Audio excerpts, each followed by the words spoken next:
Hello, my name is Russell Myers. Welcome to Issues Unite.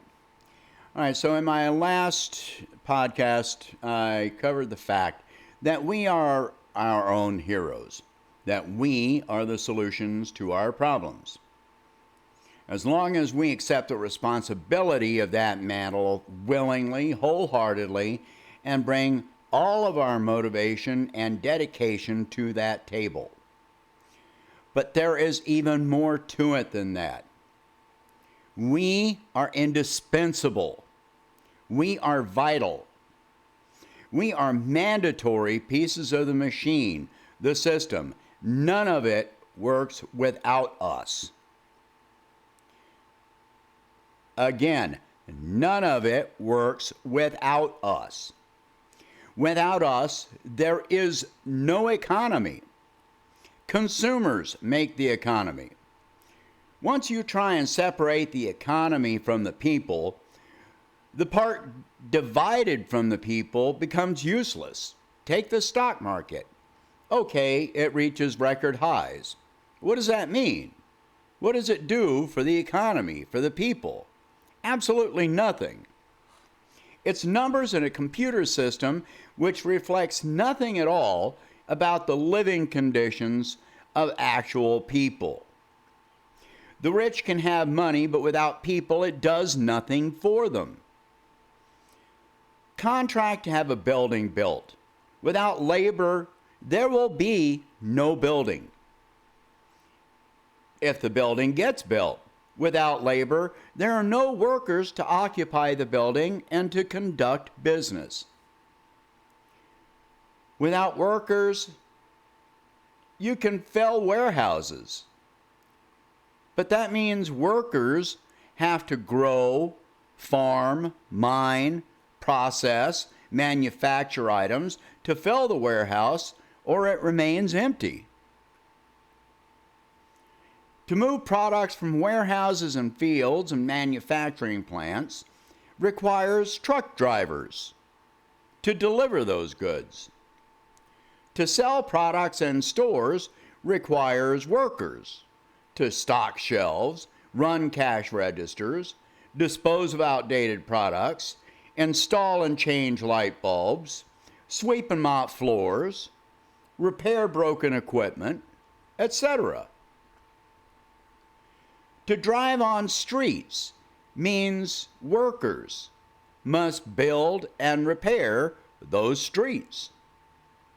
To teach children basic knowledge to the point where they can function later as workers means teachers must work to instruct them. To keep society healthy means workers must pick up garbage, build and maintain sewage and drainage systems.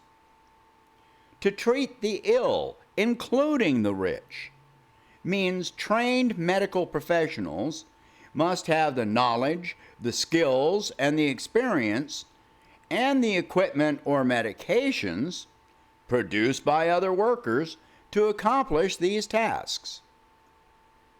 To maintain the banking system means workers must be trained and present to keep the banking system running. Even ATMs do not fill and empty themselves. To pick up and deliver cash between various locations requires trained and certified workers that can be trusted to perform those duties.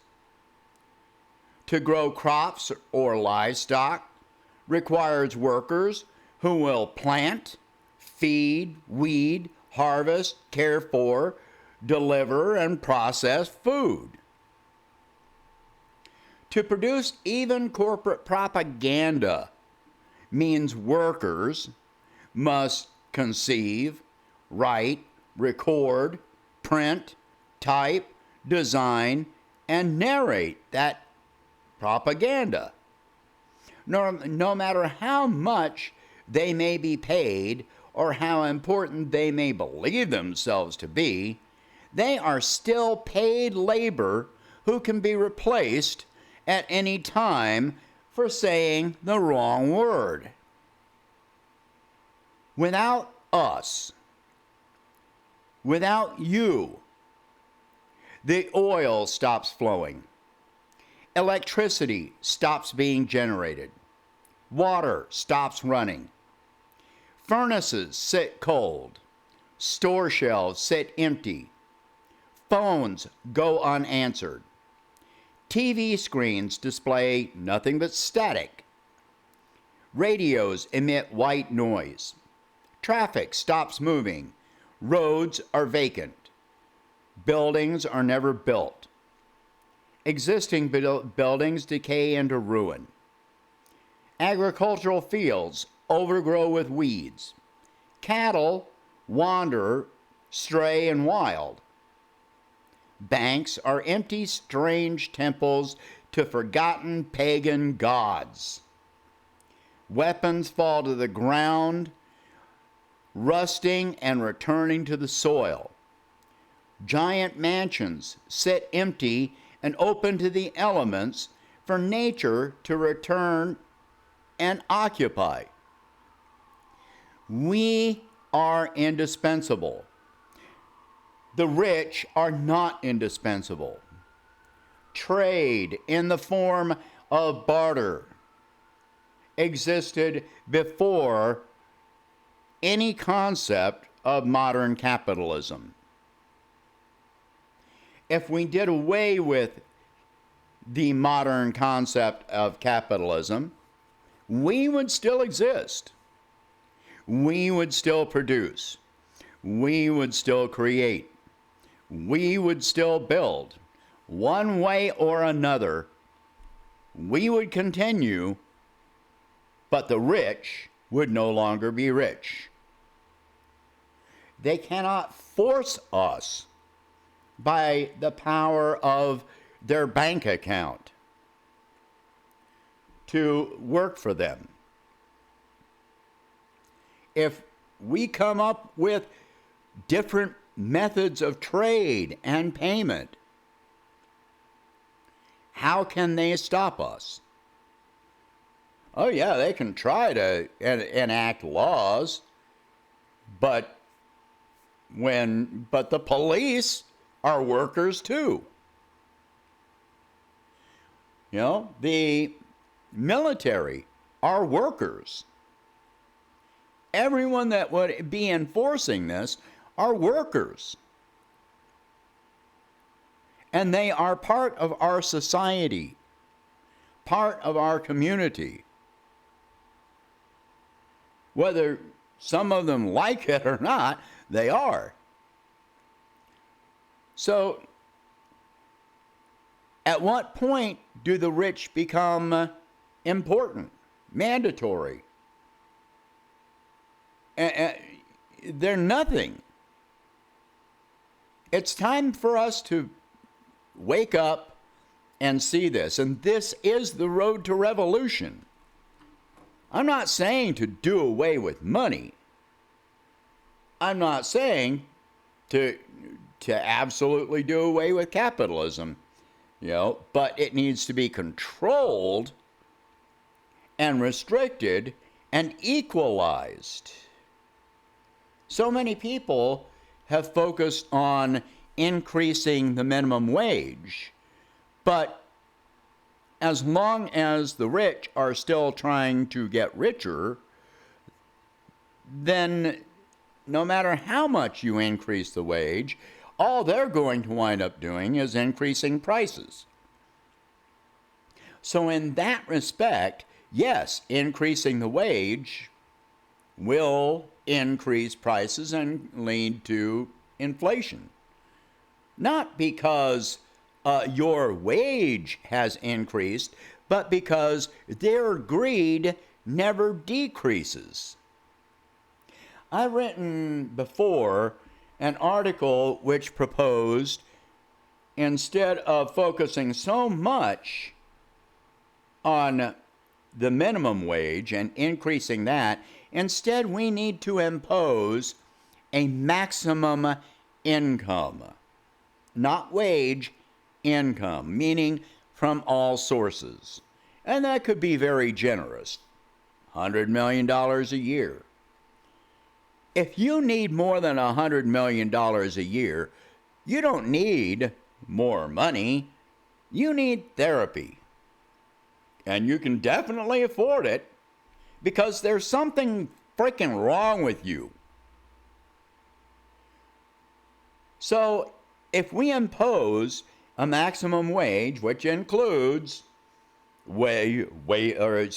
maximum income, which includes income from wages and stock options and capital gains and whatever else, if we imposed a maximum income so that your income is limited at, say, $100 million, and then anything above that annually is taxed at 100%. That would work if we capped corporate profits at a certain percentage. That doesn't mean they can't make more money. That means that if they make more money, they would be forced to invest anything more than that percentage back into the corporation and create jobs, increase wages for their workers, and forget all the bonuses. Seriously, I think corporate bonuses for corporate executives should just be completely outlawed. And stock packages should be considered income at the time of dispersal at market value. So, there are many ways that we can do this. But if we stop spending, the economy grinds to a halt. If we stop working, industry grinds to a halt. If we stop voting, and there are more of us protesting an election than there are people voting, what happens to that election? This is our power if we use it. But we have to want to use it. We have to do it. And that means we have to get together in numbers to do it. All right, so that's going to be it for this one. Let's start organizing these things. I mean it. Mass work strikes, mass consumer strikes, mass protests against elections. We need to start doing this. This is how we gain control. Because we have to. We don't have a choice anymore. All right. That's it for today. Share this video. Talk about these concepts. Talk about it. Share these ideas. If you can, please donate $1 a month to help expand the channel. Keep this going. This is where we can build. So many people have felt defeated lately. No, don't be defeated. This is where we fight. There is no defeat until you give up. All right, that's it. Hope you have a good day.